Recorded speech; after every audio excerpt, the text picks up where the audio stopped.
Of course, yan yung special request niya is makita niya yung 4 niyang anak.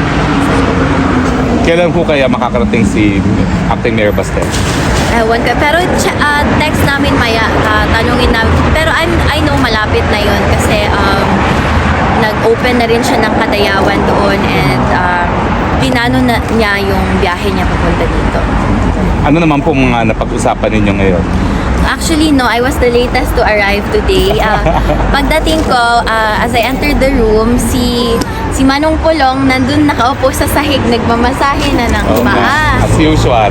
Kasi nag-crash course talaga siya ng masahe, di ba? So, sabi niya, he's so tiny, pero he has a big heart for his family. So, ayun, pagpasok ko, nagmamasahe sa papa namin si Manong Pulong, and then, si VP naman, she was briefing him sa mga updates sa mga kailangan niyang malaman.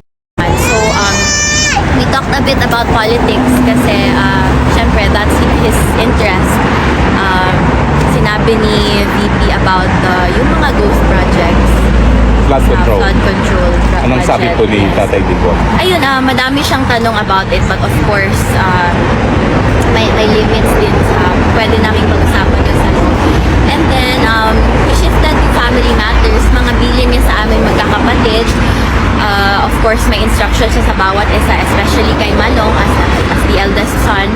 Pero sabi naman namin na, di bale, hintayin mo na lang si VM Sebastian kasi papunta na rin siya. And so, you can instruct us na sa mga bilin mo sa amin apat.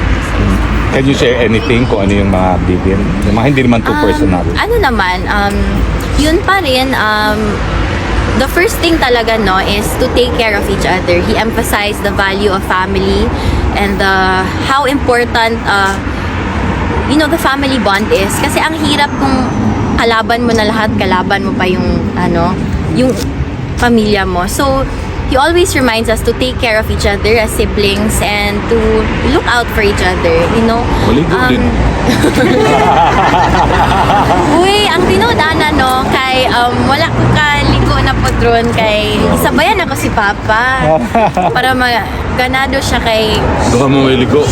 duha mi way ligo. So yes, yan yung bilin niya talaga sa amin. Take care of each other, look out for each other, and always remember the value of family. Do not stray away from his teachings. Kung ano yung mga sinasabi niya, yun yung dadalhin namin hanggang. And do your thing daw. Do my thing. Hindi mo daw kailangan ng signature. Okay. Ayaw mo daw yan. Okay. With the marching order, we'll do it. Ibig sabihin po niya, dapat matanggal na si Bangat. Anyway.